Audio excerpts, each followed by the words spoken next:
Hi teachers. ఈరోజు పియాజెస్ theory సంజ్ఞానాత్మక వికాసం గురించి తెలుసుకుందాం. అందులో ఉన్నటువంటి కొన్ని ముఖ్యమైన భావనలు, ఈ సిద్ధాంతంలో వచ్చేటటువంటి కొన్ని ముఖ్యమైన భావనల గురించి వివరించడానికి ప్రయత్నం చేద్దాం. జీన్ పియాజే ఎవరు అనే విషయాన్ని ముందుగా చూసినట్లయితే ఈయన స్విట్జర్లాండ్‌కి చెందినటువంటి ఒక మనోవైజ్ఞానిక శాస్త్రవేత్త, సైకాలజిస్ట్. స్విస్ అంటే స్విట్జర్లాండ్ దేశానికి చెందిన ఆయన. ఈయన జీవితకాలం ఇది. ఈయన పిల్లల సంజ్ఞానాత్మక వికాసాన్ని 4 దశలుగా విభజించాడు. అదే ఇంద్రియ చాలక దశ, పూర్వ ప్రచాలక దశ, మూర్త ప్రచాలక దశ, అమూర్త ప్రచాలక దశ. ఈ దశల గురించి తర్వాత వీడియోలో తెలుసుకుందాం. ముందుగా ఈ సిద్ధాంతంలో వచ్చే కొన్ని ప్రాథమిక భావనలు, ఈ సిద్ధాంతానికి సంబంధించి కొన్ని ముఖ్యమైన ఆహ్, భావనల గురించి ముఖ్యంగా తెలుసుకుందాం. ఈ సిద్ధాంతంలో ముఖ్యంగా పిల్లలు అనుభవాల ద్వారా జ్ఞానాన్ని నిర్మించుకుంటారని, కాబట్టి ఇదొక కన్‌స్ట్రక్టివ్ థియరమ్ అని చెప్పొచ్చు. పేర్కొన్నాడు. 'The origin of intelligence and the growth of logical thinking' అనే ముఖ్యమైనటువంటి గ్రంథాలని ఈయన రాయడం జరిగింది. సో, ఇది జీన్ పియాజే గురించి ప్రాథమిక విషయాలు. ముఖ్యంగా సిద్ధాంతంలో కొన్ని ప్రధాన భావనల గురించి చూద్దాం. ముఖ్యంగా ఈ సిద్ధాంతంలో స్కిమాటాల గురించి, ప్రచాలకాలు అంటే ఏమిటి, సాంశీకరణ అంటే ఏంటి, అనుగుణ్యత అంటే ఏంటి, సమతౌల్యత, వ్యవస్థీకరణ. స్కిమాటాలు, ఆపరేషన్స్, అసిమిలేషన్, అకామిడేషన్, ఈక్వలిబ్రేషన్, ఆర్గనైజేషన్. ఈ ముఖ్య విషయాలు, ఈ 6 గురించి ముందుగా ఈ వీడియోలో తెలుసుకోవడానికి ప్రయత్నం చేద్దాం. స్కీమా అనగా మన మెదడులో సమాచారాన్ని నిల్వ చేయడానికి, మనం చూసే లేదా మన చుట్టూ ఉండే వస్తువుల గురించిన భావనలను, సమాచారాన్ని నిల్వ చేసుకోవడానికి మరియు వాటిని అర్థం చేసుకోవడానికి ఉపయోగపడే ఒక రకమైనటువంటి నిర్మాణమే స్కీమా. అంటే ఇది మన నిత్య జీవితంలో కనబడేటటువంటి మన మన చుట్టూ ఉండే పరిసరాల్లో ఉండేటటువంటి అనేక రకాలైనటువంటి భావనలను ఒక నిర్దిష్టమైన స్కీమాలో భద్రపరుస్తూ ఉంటుంది. కొత్త సమాచారాన్ని అర్థం చేసుకుందుకు ఉపయోగపడే ఇది ఒక మానసిక నమూనా. అంటే అనగా పక్షిని చూసినప్పుడు పక్షికి ఉండే లక్షణాలను బట్టి రెక్కలు, ముక్కు, ఎగరడం, ఈ అన్ని భావనలు కూడా మనకి రిజిస్టర్ అవుతాయి మన బ్రెయిన్‌లో. ఇంకొకసారి మరొక పక్షిని చూసేటప్పుడు మరలా కొత్తగా ఆలోచించకుండా ముందు చూసిన అనుభవాన్ని ఉపయోగించుకొని అది పక్షి అని చెప్పగలగడం. సో, ఇలాంటి వాటిని స్కీమాలు అంటారు. స్కీమాలంటే భావనలను రిజిస్టర్ చేసే ఒక రకమైనటువంటి నిర్మాణం, జ్ఞాన నిర్మాణం. దీన్నే స్కీమా అంటారు. స్కీమా అనేది సింగులర్ ఫార్మ్. స్కిమాటా అనేది ప్లూరల్ ఫార్మ్. స్కిమాటాలంటే నిర్మాణాలు, జ్ఞాన నిర్మాణాలు అని. ఇది మనం ఈ పియాజే సిద్ధాంతంలో ఎక్కువగా వాడుతుంటాం. పుట్టిన పిల్లవాడు తను పెరిగే క్రమంలో చూసినటువంటి, అనుభవించినటువంటి ప్రతి సందర్భాన్ని కూడా కొన్ని స్కీమాల రూపంలో రిజిస్టర్ చేసుకుంటుంటాడు. ఉదాహరణకి చిన్నతనంలో కుక్క చూసినప్పుడు దానికి 4 కాళ్ళుంటాయని, దానికి తోకుంటుందని, జుట్టుంటుందని ఇలా ఒక స్కీమా తయారు చేసుకుంటాడు.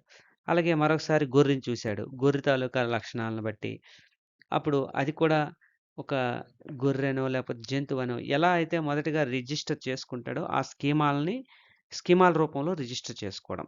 అంటే గుర్తుపెట్టుకోవడం.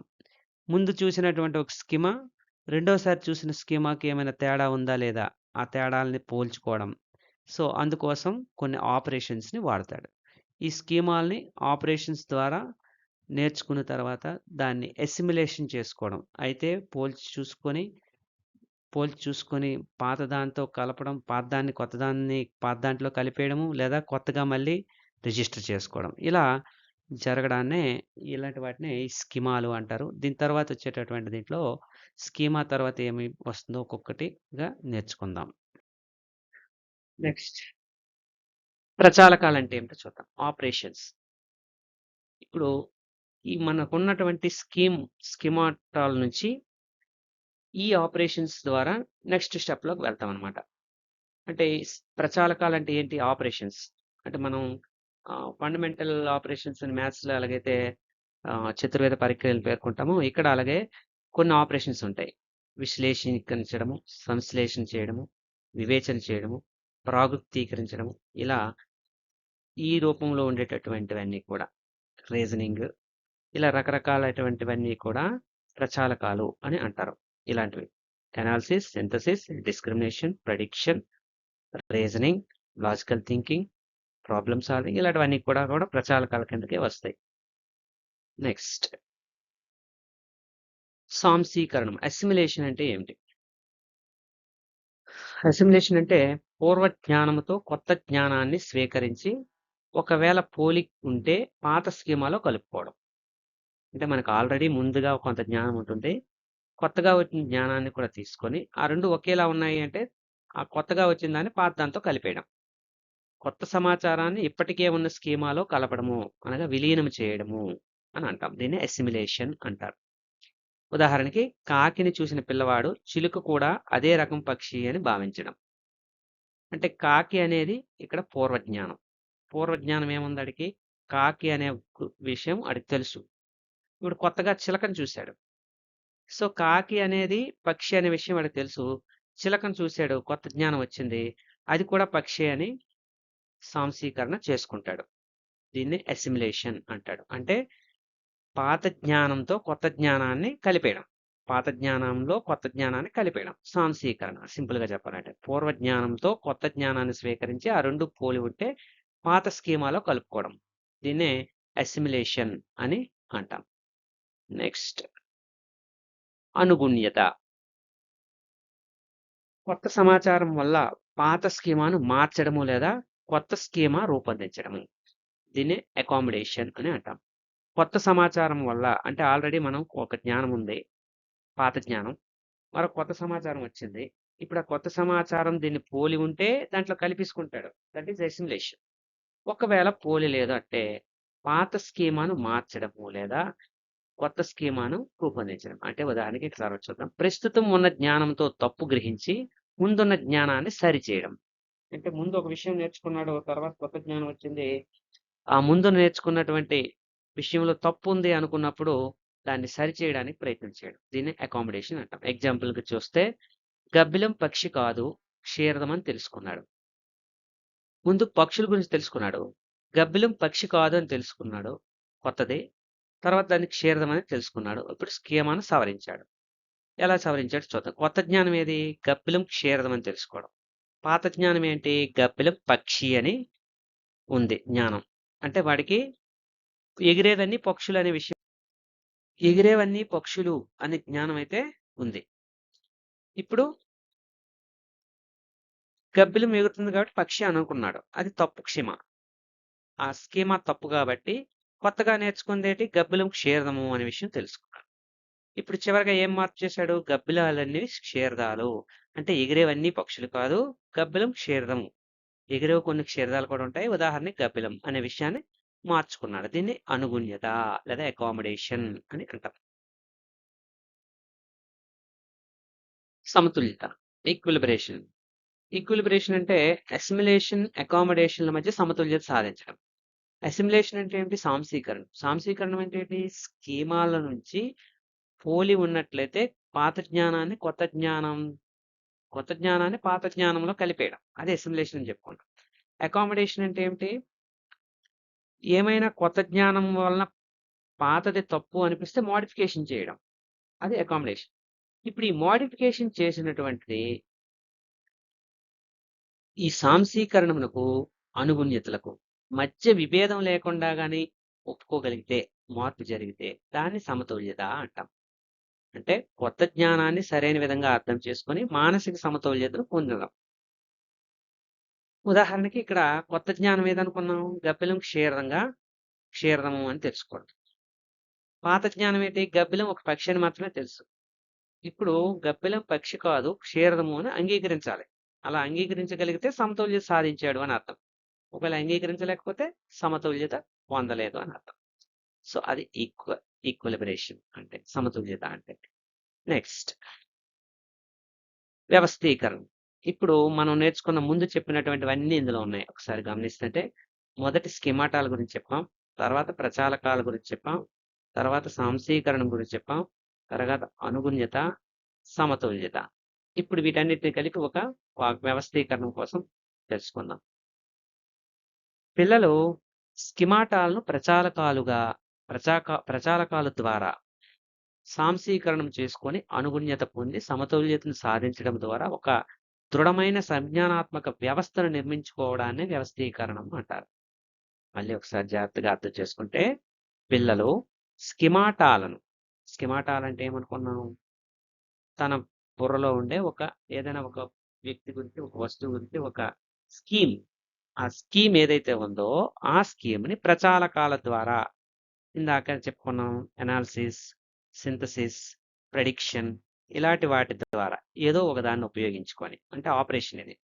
ఈ స్కీమాటాలను ఆపరేషన్స్ ఉపయోగించుకొని అనుగుణ్యత సాంశీకరణం చేసుకోవడం. సాంశీకరణం చేసుకోవడం అంటే కొత్తగా నేర్చుకున్న అంశాన్ని పోలి ఉన్నట్టయితే దాన్ని పాత దాంట్లో కలిపేయడం. సాంశీకరణం చేసుకొని ఆ తర్వాత అనుగుణ్యతను పొందడం. ఏమైనా ఒకవేళ మార్పు ఉంది అనుకుంటే కొత్త దాని వల్ల పాత తప్పు లేకపోతే దాన్ని సవరించాల్సిన అవసరం ఉందంటే అనుగుణ్యతను పొంది అలా మార్పు చెందించడం వలన పొందిన సమతౌల్యత మానసిక సమతౌల్యతను సాధించడం ద్వారా అప్పుడు ఒక దృఢమైన సంజ్ఞానాత్మక వ్యవస్థ నిర్మించుకుంటాడు. అంటే ఇప్పుడు అసలైనదేంటి? సంజ్ఞానాత్మకతను తెలుసుకోవడం. గబ్బిలం అనేది పక్షి కాదు. ముందు పక్షి అనే ఒక స్కిమాటా ఉంది. పక్షుల స్కిమాటాల నుంచి తన ఆలోచనల ద్వారా, అనాలిసిస్ ద్వారా, సింథసిస్ ద్వారా ఎగిరేవన్నీ పక్షులని తెలుసుకున్నాడు. ఆ తర్వాత సాంశీకరణ చేసుకున్నాడు. సాంశీకరణ ఏం చేసుకున్నాడు? ఎగిరితే పక్షి అని సాంశీకరణ చేసుకున్నాడు. కొన్ని పక్షులు ఎగురుతున్నాయని చూశాడు. తర్వాత అనుగుణ్యతను పొందాడు. ఏమిటి అనుగుణ్యత పొందాడు? గబ్బిలాలు అనేవి క్షీరదాలు. కొత్తగా క్షీరదం అనే విషయం తెలుసుకొని అది గబ్బిలం కూడా ఎగురుతుంది. కానీ ఇది క్షీరదము అని అనుగుణ్యతను పొందాడు. ఆ అనుగుణ్యతను పొందడంలో సమతౌల్యతను సాధించాడు. అంగీకరించాడు. తద్వారా ఇప్పుడు గబ్బిలాలు ఎగురుతాయి కానీ అవి పక్షులు కావు, క్షీరదాలు అని తెలుసుకోగలిగాడు. సో అక్కడ గబ్బిలాలు, క్షీరదాలు అనే ఒక సంజ్ఞానాత్మక జ్ఞానం అనేది ఆయనకి ఆ విద్యార్థికి, పిల్లవాడికి ఏర్పడుతుంది తన బుర్రలో. సో ఇలా ఇదంతా జరగడాన్నే వ్యవస్థీకరణము అంటారు. చివరగా గబ్బిలం, క్షీరదం అనే విషయం వాడికి స్పష్టంగా అర్థమైంది. అదే వ్యవస్థీకరణం. అంటే ఈ ఎగ్జాంపుల్ ద్వారా దీన్ని మీకు వివరించడానికి ప్రయత్నం చేశాను. మరో సింపుల్ ఎగ్జాంపుల్ ద్వారా దీన్ని తెలుసుకోవడానికి ప్రయత్నం చేద్దాం. పిల్లవాడు మొదట 4 కాళ్ళు ఉన్న జంతువులన్నీ కుక్క అంటాడు. అంటే ముందు 4 కాళ్ళు ఉన్న జంతువులు, 4 కాళ్ళు ఉన్నవి జంతువులు అనే ఒక స్కీమ్ ఉంది. జంతువు అనగానే ఒక స్కీమ్ ఉంది ఆడికి. ఏంటది? 4 కాళ్ళు ఉంటాయి అని. అఫ్‌కోర్స్ 4 కాళ్ళు, 2 కాళ్ళు, 2 చెవులు ఉంటాయి. ఇలా జంతువు అనగానే ఒక ఆలోచన ఉంది. స్కీమ్ ఉంది. స్కిమాటా ఉంది. ఈ స్కిమాటా నుంచి అది కుక్క అని నేర్చుకున్నాడు. ఫస్ట్ జంతువులు కొన్ని చూశాడు. కుక్క కూడా జంతువే అనే విషయాన్ని తెలుసుకున్నాడు. ఇప్పుడు ఆవును చూసినా కుక్క అంటాడు. దీన్ని అసిమిలేషన్. ఎలాగా? ఇప్పుడు ఆవుకు కూడా 4 కాళ్ళున్నాయి, 2 కళ్ళున్నాయి, 2 చెవులున్నాయి. సో దీన్ని కూడా కుక్క అనే అనుకుంటాడు. ఇది అసిమిలేషన్. కానీ ఈ అసిమిలేషన్ తర్వాత ఏంటవుతుంది? ఆవు వేరు, కుక్క వేరు. కొత్తది నేర్చుకున్నాడు. అవి నేర్చుకొని కొత్త స్కీమా ఏర్పరచుకుంటాడు. ఇది అకామిడేషన్. ఆవు, కుక్క ఒకటి కాదనే విషయం నేర్చుకోవడం అకామిడేషన్. ముందు ఆవు చూసినా కుక్క అంటాడు. సో ఇక్కడ సవరించబడలేదు.